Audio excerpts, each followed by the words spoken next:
Guys, ജാനകിയുടെയും അബിയുടെയും ഒരു പുത്തൻ promo വിശേഷങ്ങളിലേക്ക് എല്ലാ കൂട്ടുകാർക്കും സ്വാഗതം. അങ്ങനെ നമ്മുടെ പുതിയ പ്രൊമോയിൽ നമ്മുടെ ജാനകിയുടെയും നകുലൻ്റെയും ആ ഒരു എൻഗേജ്മെൻറ്റ് ഡേ അതാട്ടോ കാണിക്കുന്നത്. അപ്പോൾ നമ്മുടെ നകുലൻ്റെ അമ്മ വന്നിട്ട് പറയുന്നുണ്ട്, മോനെ ജാനകി നമ്മളെടുത്ത് കൊടുത്ത ഡ്രസ്സോ നമ്മൾ ഒരുക്കുന്ന പോലെ ഒരുങ്ങത്തില്ല എന്ന് വാശിയിലാണ്, അവൾ ഒരുങ്ങി കഴിഞ്ഞു ഓൾറെഡി എന്ന് പറയുന്നുണ്ട്. ലാസ്റ്റ് നമ്മുടെ നകുലം വന്നിട്ട് ജാനകിനോട് പറയുന്നുണ്ട്, ഇത് കാതറിൻ ബാംഗ്ലൂരിൽ നിന്ന് നിന്നെ ഒരുക്കാൻ വേണ്ടി മാത്രം വന്നതാ എന്ന് പറയുന്നുണ്ട്. അപ്പോൾ ആ ബ്യൂട്ടീഷ്യൻ വന്നിട്ട് നമ്മുടെ ജാനകിയുടെ അടുത്ത് പറയുന്നുണ്ട്, നിങ്ങൾ പോയിന്ന് മുഖം കഴുകിയിട്ട് വാ, ഇങ്ങനെയൊന്നും പോരാ എന്ന് പറയുന്നുണ്ട്. അപ്പോൾ ജാനകി ഇങ്ങനെ തറപ്പിച്ച് നിൽക്കുന്നുണ്ട്, ഇല്ല ഞാൻ ഈ ഡ്രസ്സും ഈ മേക്കപ്പും തന്നെ പറ്റുള്ളൂ, എനിക്ക് വേറെ ഒന്നും വേണ്ട എന്ന് പറയുന്നുണ്ട്. അപ്പോൾ തന്നെ നകുലൻ അങ്ങോട്ട് ഭ്രാന്ത് പിടിക്കുക കേട്ടോ, നീ എന്ത് ധരിക്കണം എങ്ങനെ മേക്കപ്പ് ചെയ്യണമെന്ന് ഞാനാണ് തീരുമാനിക്കുന്നത് എന്നിങ്ങനെ പറയുക. അപ്പോൾ ആ ഭ്രാന്തളകി ഇങ്ങനെ പറയുന്നത് കേൾക്കുമ്പോൾ നമ്മുടെ ജാനകി ആകെപ്പാടെ തകർന്നു പോകുക കേട്ടോ.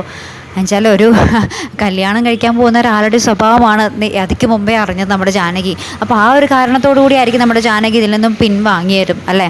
അപ്പോൾ അങ്ങനത്തെ ഒരു നിമിഷങ്ങൾ തന്നെയാട്ടോ നമുക്ക് കാണുവാൻ സാധിക്കുന്നത്. കാത്തിരുന്ന് തന്നെ കാണാട്ടോ. അടുത്തൊരു വീഡിയോ വരുന്നത് വരയ്ക്കും ഗുഡ് ബൈ.